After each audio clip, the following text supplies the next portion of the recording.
This is Mirabel. At just 12 years old, she had endured more hardship than most people do in a lifetime. Born and raised on the unforgiving streets by her mother, Rebecca, who battled her own demons of the mind, Mirabel had no father, no home, and no one to fight for her future. She had only 2 fleeting years in school before the one person paying her fees vanished. Hopeless. Forgotten. Yet undeniably brilliant. And then one day, everything began to change. She met Emma, the daughter of Mr. Harrison, a billionaire whose wealth could buy the best education in the world, yet who struggled to grasp lessons. Mirabel, the barefoot girl from the gutters, became her secret teacher.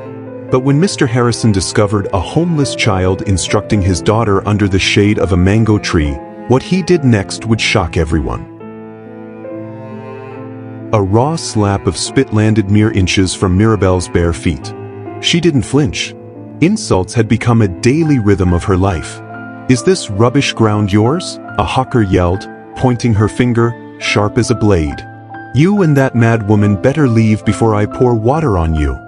Mirabel tightened her grip on her mother, Rebecca, who sat barefoot beside the gutter, mumbling and tracing invisible patterns in the dust with a trembling finger.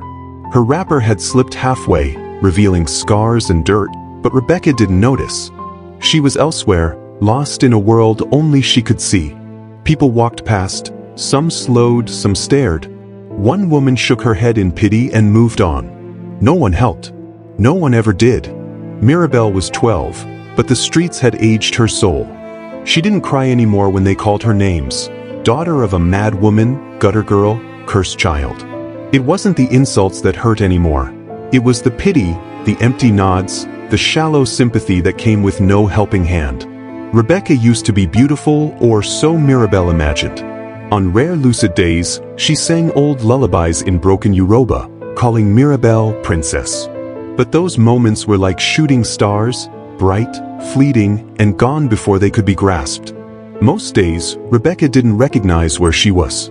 She screamed at puddles, threw stones at shadows, chased monsters that didn't exist. Mirabel had no father, no name, no photo, no story. "Who's my daddy?" she had asked years ago. Rebecca had looked at her with hollow eyes and said, "I don't know, maybe the rain." That had been the end of that conversation. They slept under a broken kiosk near mile 12. Rain soaked them. Heat scorched them. Their mattress was a flattened carton. Their blanket was silence. Dreaming had become a luxury Mirabel could not afford.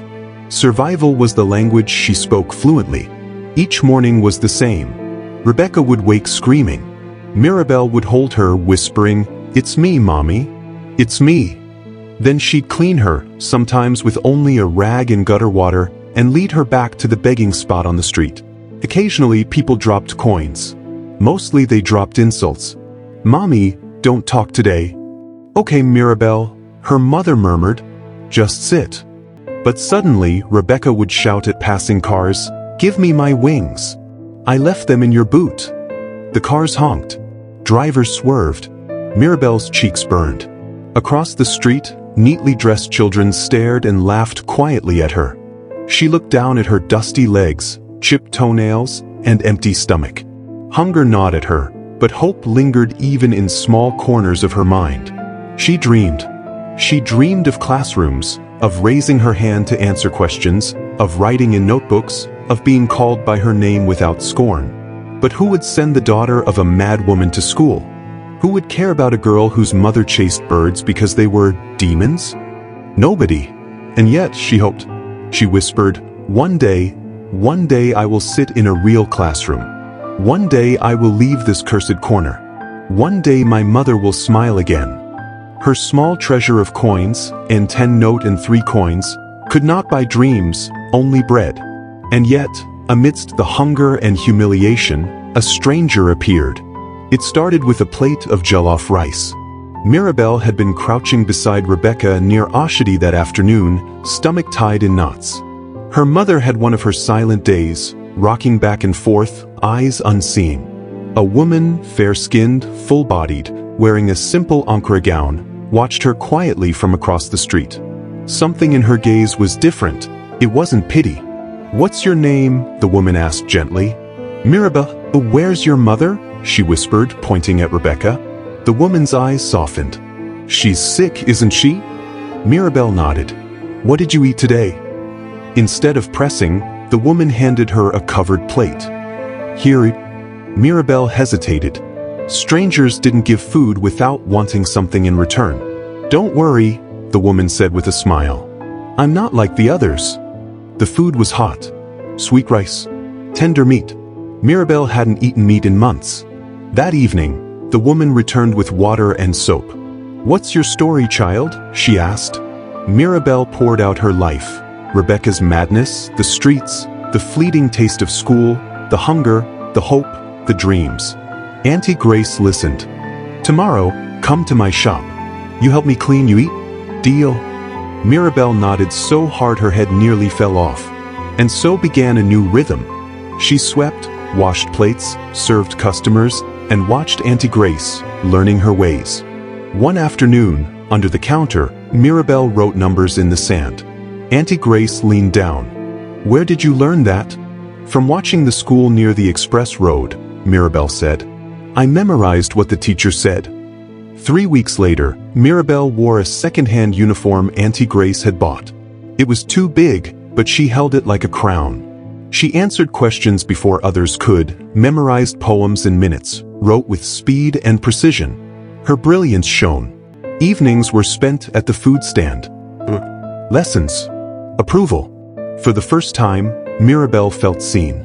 Felt loved. Then, just when life seemed to shift, Auntie Grace returned one night holding a white envelope. "My sister in the UK finally processed my papers," she said, tears glistening. Mirabel smiled. "So we're traveling?" Auntie Grace shook her head. "No, just me. I paid your school fees up to this term. I can do no more. Maybe God will send someone else." 3 weeks later, she was gone. No farewell. No promise kept. Mirabel stood outside the school gate, clutching her bag, watching the street bend where Auntie Grace had promised to return. The sun set. Flies buzzed. Children laughed past her. Nobody came. Her stomach rumbled. Her heart ached. Eventually, the gatekeeper approached. "Little girl, it's time to go." Mirabel nodded. She didn't go home. Home no longer existed. The kiosk where they slept had a new tenant. The streets had changed, but Rebecca remained the same, mad, barefoot, talking to ghosts. That night, Mirabel found her mother trying to feed a dead pigeon with rainwater-soaked Gary. "Mommy, it's me. Let's go somewhere safe," she whispered. Rebecca hissed and slapped her. Mirabel wiped the blood from her lip and sat beside her anyway. They curled on the pavement, the night alive with cigarette butts, mosquitoes, and shadows. Her mother laughed in sleep. Mirabel did not. The next morning, she wore her uniform again and returned to the school gate. "Please, let me sit at the back. I won't disturb anyone," she begged the headmistress. "Don't disgrace yourself. This is not charity." "Leave," the woman said, shutting the gate.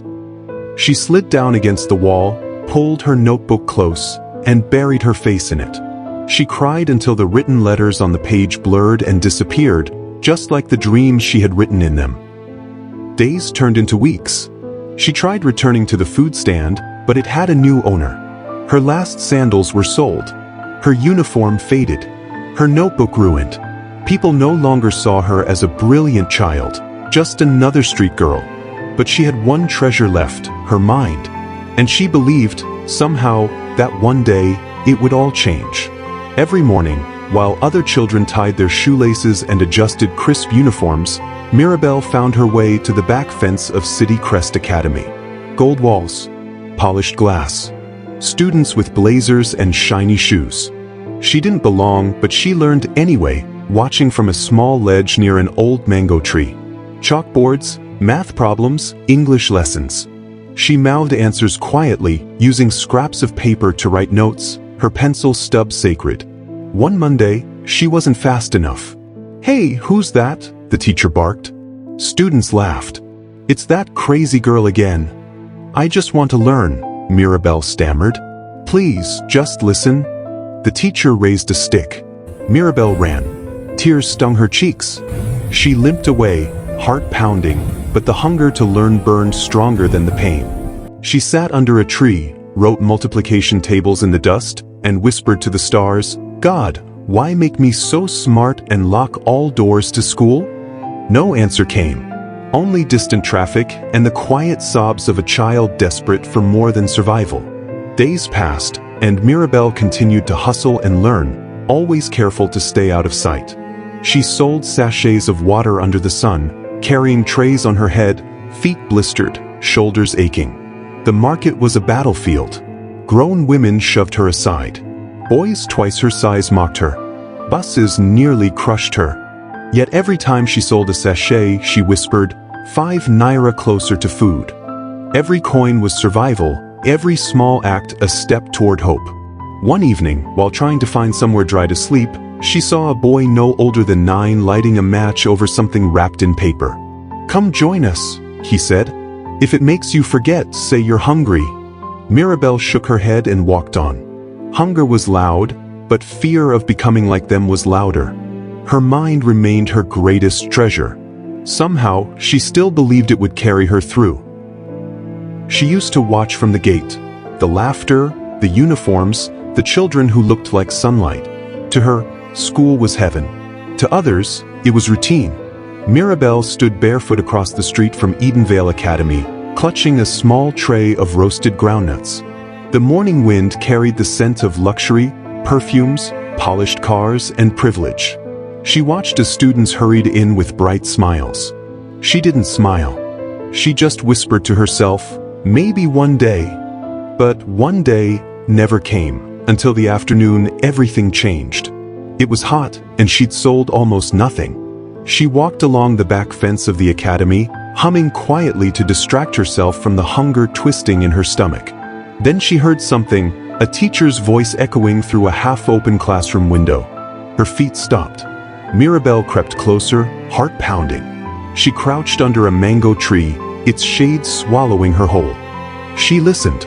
The words from the teacher were like music, sharp, new, beautiful. She pulled out a crumpled paper from her pocket, broke her charcoal in half, and began to copy what she heard. That was when she heard another voice, soft, curious, gentle. "Hey, are you writing down what they're saying?" Mirabel turned around. Standing behind her was a girl about her age, hair neatly tied, uniform spotless, Emma Harrison. Mirabel froze. "Please, I didn't steal anything. I was just—" "I know," Emma interrupted. "I've seen you here before. Every day." Mirabel's eyes dropped. "I just like how they sound when they teach." Emma hesitated, then sat down beside her. "You understand all that?" "Some of it." Emma sighed. "You're lucky. I don't understand most of it. My dad says I should be topping my class, but I can't." Mirabel looked at her. "Maybe you're trying too hard to remember instead of understand." Emma blinked. "What do you mean?" Mirabel smiled faintly and picked up a stick. On the soil, she drew circles and numbers. When you know why something works, you never forget it. Minutes passed. Emma's eyes lit up as she began to solve the math problem on her own. "It worked. You actually made it make sense." Mirabel grinned. "Told you." That was the beginning. Every afternoon after class, Emma would sneak out with her lunchbox and meet Mirabel under that same mango tree. They talk, laugh, and learn. Sometimes, Emma shared her food. Sometimes, she'd bring old notebooks and pencils. Under that tree, no one was rich or poor. They were just two girls who needed each other. But secrets have a way of finding daylight. One Thursday afternoon, as they bent over a math book, Mirabel heard footsteps, slow, heavy, deliberate. She turned. "Mr. Harrison." Emma's father stood there in his dark suit, eyes unreadable. "Emma," he said, his tone calm but sharp, "who is this?" Emma swallowed. "This is Mirabel. He's my friend." Mr. Harrison's gaze shifted to Mirabel. "Your friend?" "She helps me," Emma continued. "She's the reason I finally passed my tests." Silence. The only sound was the wind shaking the mango leaves above them. Mr. Harrison's eyes softened, though his face didn't. "Mirabel," he said, "where do you live?" Mirabel hesitated. "Down by the old bridge, sir." My mother's been sick for years." He was quiet for a long time. Then he said, "Show me." That evening, his car rolled into the slum by the bridge. Children stopped playing. Vendors whispered. Mirabel led him to a narrow corner where her mother lay beside a torn mattress, staring blankly at the ceiling. Mr. Harrison knelt beside her, his polished shoes in the dirt. "We'll get her help," he said simply.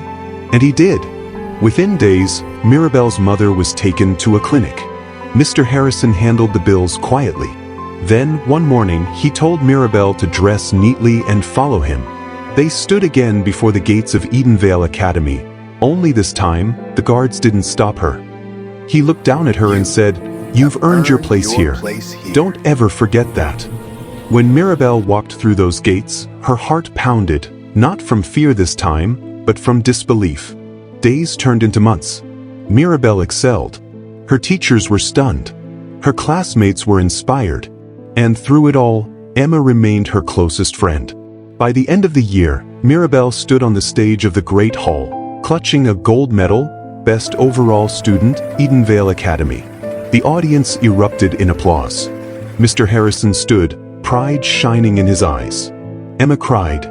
Later that night, Mirabel returned to the mango tree, the same spot where her journey began. The lights from the school glowed softly behind her. She whispered, "Thank you, God.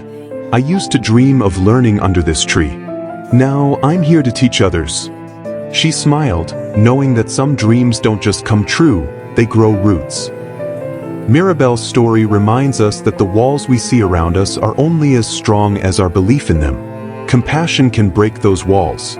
Education can rebuild lives. And one act of kindness can echo for generations.